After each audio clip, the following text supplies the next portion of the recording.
नमस्कार, मैं जनता शिवम गौतम। और जिस तरीके से उद्धव ठाकरे आदित्य ठाकरे ने तमाम कोशिशें की कि किसी तरीके से आरे का जो कारशेड प्रोजेक्ट है उसको कांजूर मार्ग पर शिफ्ट कर दिया जाए, लेकिन बाद में हाई कोर्ट का हथौड़ा चला और उन्हें इस प्रोजेक्ट को रोकना पड़ा। अब ऐसा लगता है कि पूरी तरीके से महाविकास अघाड़ी की जो सरकार है इस मामले में घुटनों पर आती हुई दिख रही है।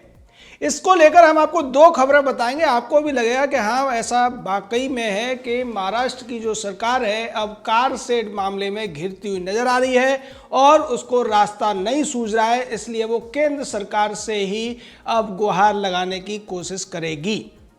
इस कड़ी में पहली खबर यह है कि नवाब मलिक ने यह सूचना दी कि शरद पवार इस पूरे मामले को लेकर प्रधानमंत्री से एक मीटिंग करने वाले हैं और उस मीटिंग में इस पूरे मामले को उठाने की कोशिश वो करेंगे। प्रधानमंत्री से कोई इसका पूरा का पूरा सॉल्यूशन निकलवाने की कोशिश करेंगे, इस समस्या को सुलझाने की कोशिश करेंगे।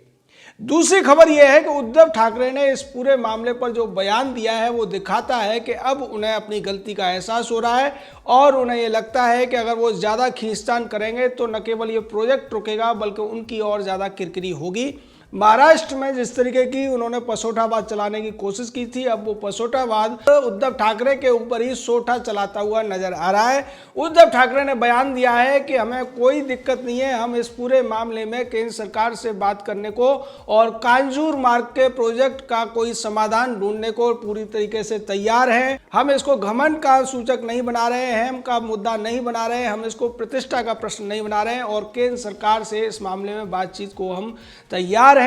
और एक दूसरे के प्रोजेक्ट को रोकने से कोई भी समाधान नहीं हो सकता है, कुछ भी भला नहीं हो सकता है। जनता का भला होना चाहिए, हमें किसी भी प्रकार से केंद्र सरकार के ऊपर कोई आपत्ति नहीं है। इस तरीके की बातें की है उद्धव ठाकरे ने। ये वही उद्धव ठाकरे है जिसकी तरफ से सामना में ये लिखा गया था कि अगर केंद्र सरकार उनके इस कारशेड के प्रोग्राम को रोकने की कोशिश करेगी तो वो मुंबई में बुलेट ट्रेन के काम को रुकवा देंगे। बुलेट ट्रेन से पहले मेट्रो चलेगी, यानी कि मेट्रो के काम में अगर बुलेट ट्रेन बीच में आएगी तो वो बुलेट ट्रेन को रुकवा देंगे। इस तरीके की धमकी संजय राउत ने या उद्धव ठाकरे ने सामना में दी थी और उसके बाद जब देवेंद्र फडणवीस ने बयान दिया, उन्होंने कहा कि ये जिस तरीके का घमंड दिखा रहे हैं, जिस तरीके की जिद पर अड़े हुए हैं, वो बचकानी है और बेवकूफाना है, क्योंकि इसकी वजह से महाराष्ट्र सरकार को, महाराष्ट्र को, मुंबई को और मुंबई मेट्रो को बहुत बड़ा नुकसान हो रहा है, डिले हो रहा है और पैसे का भी बहुत ज़्यादा खर्च बढ़ रहा है। इसको लेकर लगता है कि उद्धव ठाकरे को अपने दोस्त रहे देवेंद्र फडणवीस की वो बात शायद सीख की तरह काम आ गई है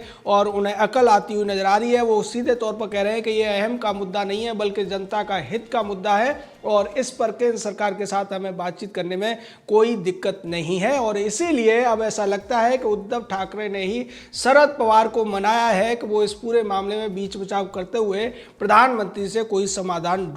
ढूंढने के लिए कहें। यह पूरा मामला एक और बात की तरफ इशारा करता है कि सोनिया, शरद और उद्धव की जो पसोठाबादी सरकार चलाने की कोशिश चल रही थी, उनको तगड़ा झटका कोर्ट से बार बार लगने के बाद में सोनिया की भी अकल ठिकाने आ गई है। सोनिया ने भी एक पत्र लिखा था उद्धव को और अब शरद पवार को जिस तरीके की गुहार लगाई है उद्धव ठाकरे ने, उद्धव को लगता है कि अगर उद्धव सीधे बात करने की कोशिश करेगा तो केंद्र सरकार या प्रधानमंत्री उसको तवज्जो नहीं देंगे, क्योंकि पिछले एक साल में उद्धव ठाकरे और भारतीय जनता पार्टी के बीच में जिस तरीके की दूरियां बढ़ी है, जिस तरीके की खाइयां बढ़ी है, उसके बाद उन्हें लगता है कि शरद पवार के मार्फत इस मामले में कोई समाधान निकाला जा सकता है और कोई आश्चर्य की बात नहीं होगी कि आरे की ही कॉलोनी की उस जगह पर दोबारा से कारशेड बनने की बात को उद्धव ठाकरे मान लें,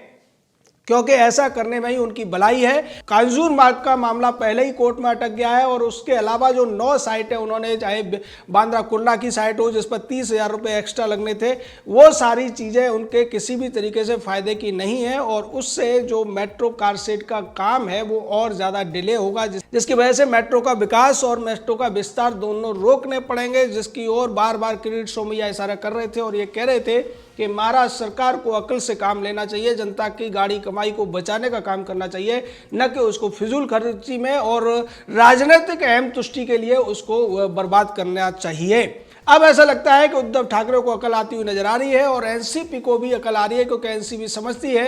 कि अगर इस मामले में उद्धव ठाकरे, आदित्य ठाकरे की जिद चलने दी गई तो ये पूरा मामला लटक जाएगा और इसका फायदा अल्टीमेटली भारतीय जनता पार्टी को आने वाले चुनावों में देखने को मिलेगा। उससे पहले बीएमसी के चुनाव हैं, बीएमसी के चुनाव मेट्रो मुद्दे को बहुत ज़्यादा निर्भर करते हैं और अगर मेट्रो मुद्दा इसी तरह गर्माता रहा तो बीएमसी में इन तीनों पार्टियों का सूपड़ा साफ होना निश्चित है। यही वजह है कि कांग्रेस चूंकि भारतीय जनता पार्टी से काफ़ी दूरियां हैं, इसलिए कांग्रेस इस मामले में दूर से रहकर चुप बैठी हुई है। दूसरी तरफ उद्धव ठाकरे का जो बयान है वो अपने आप में दिखाता है कि उन्हें अपनी गलती का एहसास है और वो किसी भी तरीके से समझौता करने को अब राजी होते हुए दिख रहे हैं और इसीलिए समझौते के लिए महाराष्ट्र सरकार के दूत के तौर पर या महाराष्ट्र सरकार के संरक्षक के तौर पर शरद पवार को प्रधानमंत्री की शरण में भेजा जा रहा है, जो कि निश्चित तौर पर एक राजनीतिक या नैतिक जीत आप भारतीय जनता पार्टी के लिए कह सकते हैं, क्योंकि भारतीय जनता पार्टी शुरू से इस मामले का विरोध कर रही थी कि आरए का जो पूरा का पूरा प्रोजेक्ट था, जहां पर 20 से 30% काम हो चुका था, आदित्य ठाकरे और उद्धव ठाकरे की जिद की वजह से उसको टाला गया, उसको शिफ्ट किया गया और उसका खामियाजा अल्टीमेटली मुंबई कर को भुगतना पड़ा, मुंबई के नागरिकों को भुगतना पड़ा, मुंबई मेट्रो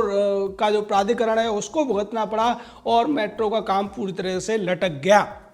इस पूरे मामले में जिस तरीके से न्यायालय ने भी उद्धव सरकार को चेताने की कोशिश की और जो जमीन एक तरीके से एक्विजिशन लेटर इश्यू किया गया था कलेक्टर के द्वारा, उसको भी कैंसिल किया गया, जिसमें सीधे तौर पर केंद्र सरकार की जमीन को इस कार शेड के लिए देने की बात कही गई थी, जिसको लेकर पहले से ही आपत्तियां जताई जा रही थी। बाद में एक प्राइवेट बिल्डर भी इसमें आ गया था और उसने कहा था कि यहाँ पर जो ज़मीनें हैं ये उसको पहले से लीज पर हैं और उसके हितों को इससे नुकसान होगा। ये सारी चीज़ें थी जिसकी वजह से हाई कोर्ट ने जो फैसला दिया कि फरवरी तक इस मामले में स्टे दे दिया गया। कलेक्टर के आदेश को, कलेक्टर द्वारा जो लेटर इशू किया गया था एक्विजिशन का, उसको भी स्टे लगा दिया गया। अब सीधे तौर पर अगर शरद पवार के मार्फत प्रधानमंत्री इस मामले में कोई बड़ा फैसला लेते हैं और दोबारा से कहते हैं महाराष्ट्र सरकार को कि कार शेड का काम आरए की कॉलोनी में शुरू किया जाए, तो निश्चित तौर पर इस पूरे मामले को उद्धव सरकार केंद्र सरकार का हस्तक्षेप मानते हुए सीधे तौर पर अपनी नाक बचाने के लिए स्वीकार कर लेगी, क्योंकि उनके पास अब कोई और रास्ता बचा ही नहीं है। जो 9 अन्य साइटों पर हाई पावर कमेटी को उन्होंने काम सौंपा था इसकी फिजिबिलिटी देखने के लिए, व्यवहारिकता देखने के लिए, उसने सीधे तौर पर मना कर दिया था किसी भी साइट के लिए और सबसे बेहतर जो साइट बताई गई थी वो वही थी जहां पर काम रुकवाया गया था।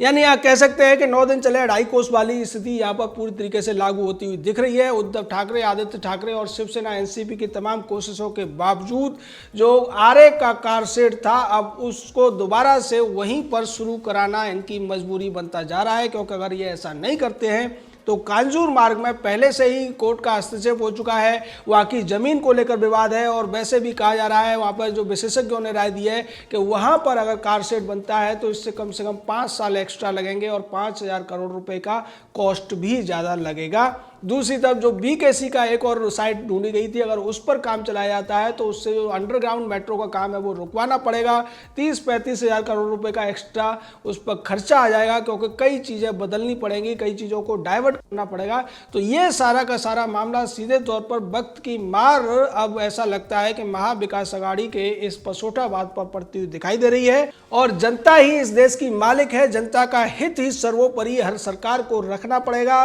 क्योंकि सरकार है, जनप्रतिनिधि सरकार होती है, जनता सरकार है, कोई राजशाही नहीं होती जो अपनी मनमानी चलाएगी और ना ही कोई लोकशाही में तानाशाही चल सकती है, जिसका कि विधानसभा में जिक्र किया था या ऐलान किया था देवेंद्र फडणवीस ने। उन्होंने कहा था कि यहाँ पर महाराष्ट्र में लोकशाही चल सकती है, तानाशाही नहीं चलेगी, तानाशाही पाकिस्तान में चल सकती है। और ऐसा लगता है कि उन सारी बातों का असर उद्धव ठाकरे पर हुआ है। उद्धव ठाकरे को अकल आ रही है और एनसीपी को भी अकल आ रही है। उसे भी लगता है कि अगर ये मामला ज़्यादा लंबा खिंचेगा तो आने वाले वक्त में महाराष्ट्र के लोग एनसीपी, कांग्रेस और शिवसेना को दौड़ा दौड़ा कर भगाएंगे। तो महाराष्ट्र के लोग शिवसेना, एनसीपी और कांग्रेस को कहीं का नहीं छोड़ेंगे। बीएमसी के चुनाव में धूल चटाई जाएगी और उसके बाद जो आने वाले चुनाव होंगे वहां तो ये बात बार बार याद की जाएगी कि मुंबई में जो मेट्रो का काम चल रहा था उसको रोकने का काम सत्ता में आते ही उद्धव ठाकरे ने किया, क्योंकि उद्धव ठाकरे का बेटा ये नहीं चाहता था कि आरए कॉलोनी की जो जमीन है उस पर कार शेड बने। और उस बच्चे की जिद को पूरा करने के लिए एक मुख्यमंत्री ने प्रदेश सरकार को, मुंबई के बीएमसी को और मुंबई मेट्रो को इतना करारा झटका दिया, इतना बड़ा एक झटका लगाया कि उसका नुकसान मुंबईकरों को भुगतना पड़ा। इस सारी बातों को समझते हुए अब ऐसा लगता है कि ठोकर खाकर उद्धव ठाकरे को अकल आ रही है, और वो जो लंबी लंबी बातें कर रहे थे कि अगर मुंबई मेट्रो को रोकने की कोशिश की गई तो बुलेट ट्रेन का काम रोक देंगे, अब ऐसा लगता है उनकी अकल ठिकाने आ चुकी है। केंद्र सरकार के सामने वो सीधे तौर पर सरेंडर करते हुए दिखाई दे रहे हैं। जय हिंद, जय भारत।